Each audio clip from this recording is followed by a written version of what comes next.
Racikan Berita 1. Assalamualaikum warahmatullahi wabarakatuh. Waalaikumsalam. Bapak, Ibu yang saya hormati, saya muliakan, khususnya Om Lim sebagai pembawa acara. Sebenarnya saya udah nggak perlu lagi bicara. Betul. Tadi bapak-bapak yang ada di sini, kebetulan dari 3 kelompok ini, FPPT ini paling banyak dari Pak Dwi, Pak Radiasa, Pak Firyono dan saya. Dan yang lain-lain dari Poros Bandung Jakarta dan dari Petisi 100 udah lengkap, bisa memberikan gambaran kepada kita semua yang hadir maupun yang mendengarkan betapa amburadul dan carut marutnya kondisi bangsa Indonesia atau negara kesatuan Republik Indonesia saat ini. Sudah jelas kan? Jadi kalau tadi Pak Rajasa mengatakan tak ada cara lain, people power, tapi kalau Pak Muryo istilah gerakan rakyat, dan mungkin ada istilah-istilah lain. Semua itu terjadi karena apa? Karena pemerintah sekarang ini kelihatannya tidak mampu memperbaiki kondisi carut marut ini. Kelihatan Prabowo sudah jadi presiden 1 tahun lebih. Saya melihat Presiden Prabowo ini mungkin seperti katak dalam tempurung gitu. Dia nggak tahu kalau rakyat Indonesia ini jumlahnya hampir 300 juta, tersebar dari Sabang sampai Merauke. Tapi yang diperhatikan cuma kelompoknya si Jokowi dan kelompok dia saja yang mungkin kalau dihitung-hitung pendukung dia yang dikasih naik pangkat jabatan, dikasih jabatan komisaris, dikasih jabatan menteri, atau mungkin pendukungnya Jokowi dengan termulya kan nggak sampai 1 juta. Berarti hampir 300 juta ini hampir terabaikan. Di mana kita melihatnya?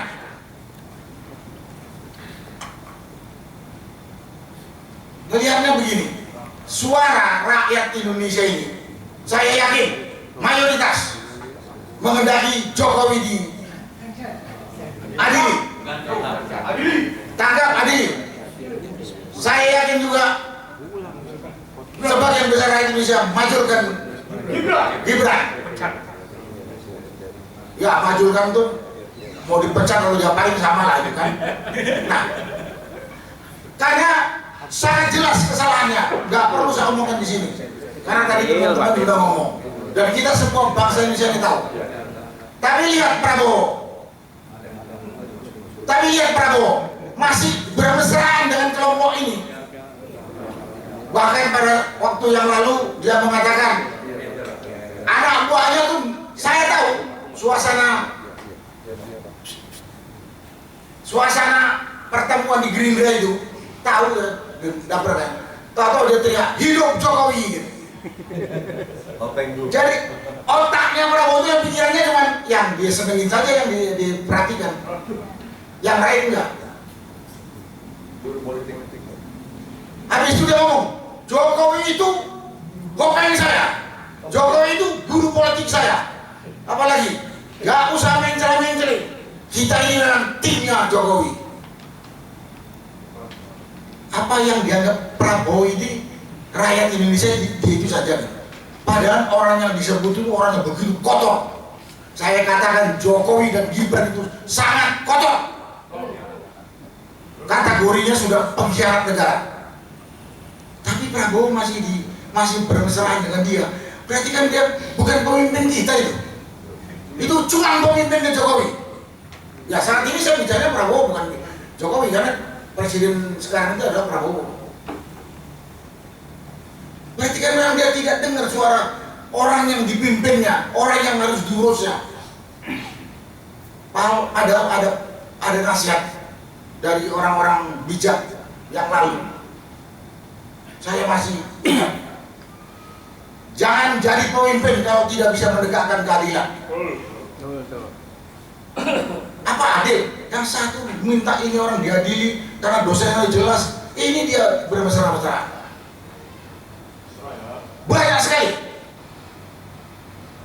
Banyak sekali yang dilakukan oleh ini, yang menunjukkan bahwa Prabowo itu mau jalan, mau seenak perutnya sendiri, tidak mau mendengarkan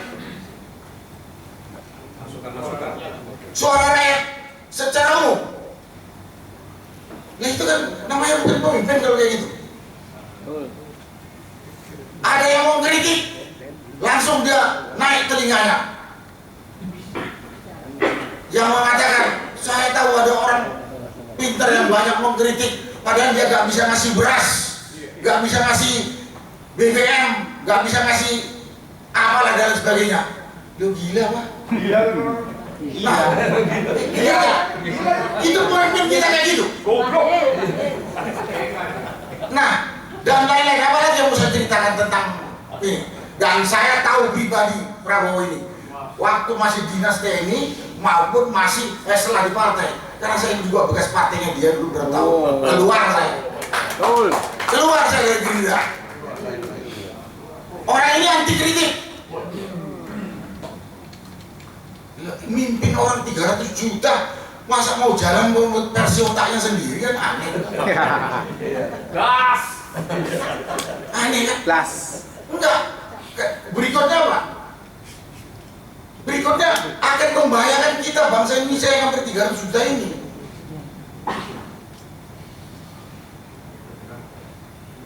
Di samping tadi yang saya katakan anti kritik, sudah terbukti. Ya mengatakan ada yang pun kritik, orang pintar mengkritik. Kalau di bang ada orang pintar yang mengkritik, main kelompok dia itu orang bodoh semua gitu. Yes. Betul. Ya, dia bilang ada orang pintar yang mana kerjaannya mengkritik, padahal dia nggak bisa mengasih ini itu ya. Berarti kelompok dia itu orang bodoh gitu kan. Betul. Logikanya begitu. Karena gurunya bodoh Pak. Guru politiknya kan. Jadi dan lain-lain dan lain-lain. Dan di partai juga seperti itu. Di partai juga seperti itu. Ini negara demokrasi. Dia duduk di situ atas pilihan rakyat. Tentunya dia menjalankan maunya rakyat. Secara umum. Maunya rakyat itu sudah tertulis dalam konstitusi. Bukan dia konstitusinya dia akalin lagi kayak kelakuannya Jokowi. Aturan konstitusi yang sudah dirusak Jokowi itu saat ini diperbaiki oleh Prabowo. Ini malah masih berkeseran dengan Jokowi. Nah, itulah kondisi. Ya, kemudian saya melihat ini dia sudah apakah terkena ini sindrom lupa ingatan itu saya nggak tahu. Kenapa saya katakan begitu? Dia selalu mengatakan saya tidak tolerir korupsi. Sejak dari kampanye sampai dia begitu dilantik jadi presiden. Hari ini sudah 1 tahun. Koruptornya di sebelah dia nggak ditangkap. Yang paling gampang ya Jokowi. Luhut. Banyak. Ada Bahlil dan segala macam. Nah, makanya saya bilang mungkin dia begitu naik di panggung, ingat dia korupsi harus saya bantah, harus saya berantas. Begitu turun dia lupa. Ya nggak tahu saya. Di samping itu gampang apa ya? Kalau saya bilang dia tuh ya mungkin gampang ditipu sama anak buahnya gitu. Atau orang lingkaran ya, anak buahnya lingkaran saya. Kenapa? Kasus demo di bulan Agustus katanya dia terlambat. Kemarin bencana juga dia terlambat tahu.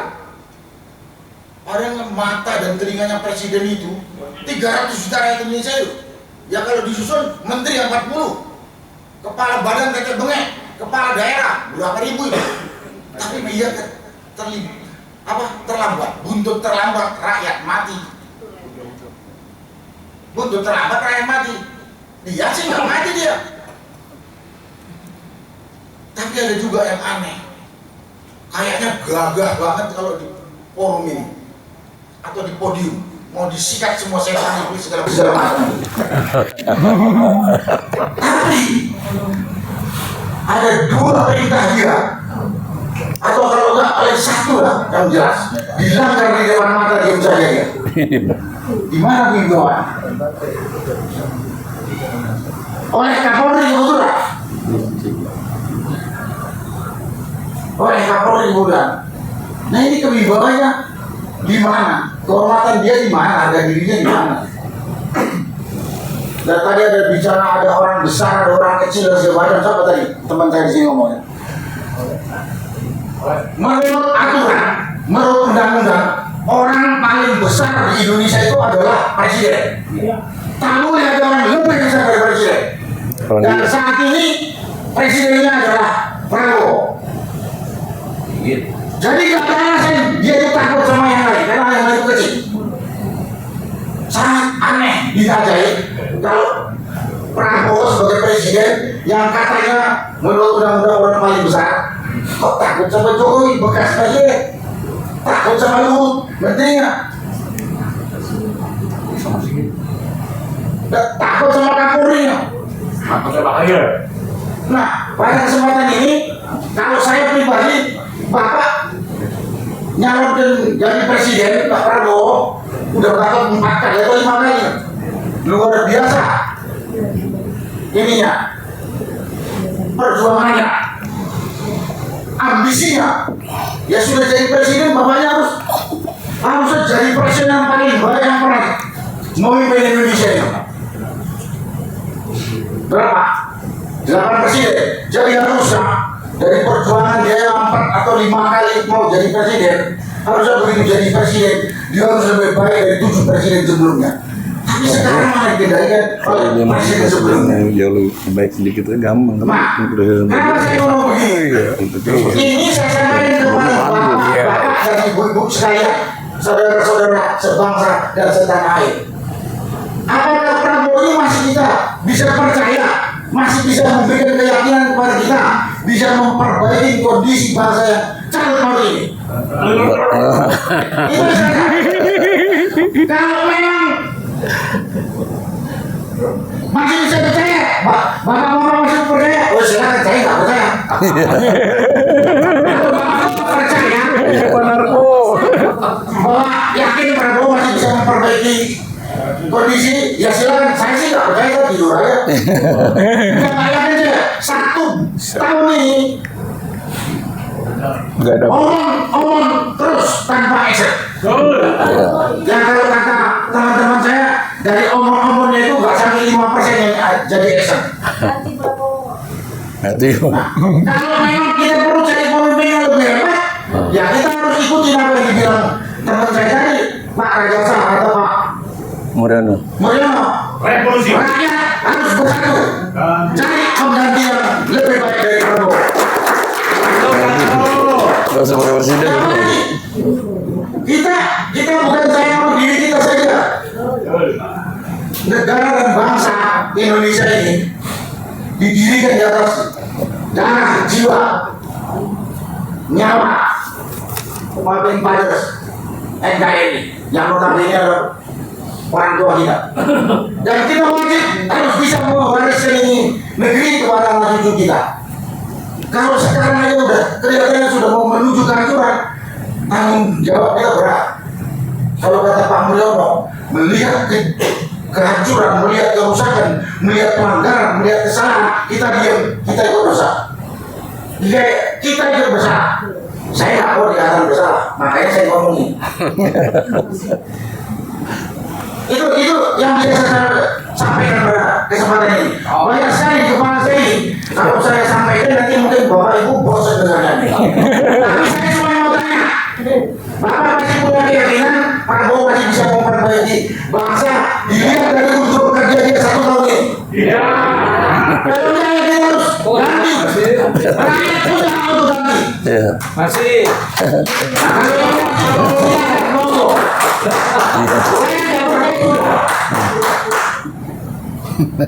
Kalau ada orang besar, orang kecil, yang saya tahu di satu negara yang bentuk republik ini, orang paling besar itu adalah presiden.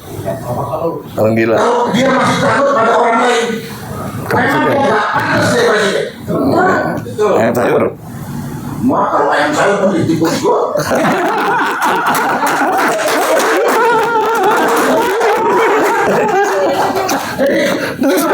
Kita sayang sama diri kita sayang kepada anak cucu kita bertanggung jawab kepada orang tua kita yang telah mendidikan negeri ini. Dan kepada Allah Subhanahu wa Ta'ala. Amin. Inilah yang harus saya sampaikan pada kesempatan ini. Mudah-mudahan Bapak Ibu bisa putuskan mau apa kita. Yang jelas tadi di sini disampaikan. Kelompok petisi 100, kelompok Poros Jakarta Bandung, FPPT ini siap untuk menjaga negeri ini kembali pada real seperti yang dicita-citakan oleh orang tua kita. Terima kasih. Waalaikumsalam warahmatullahi wabarakatuh.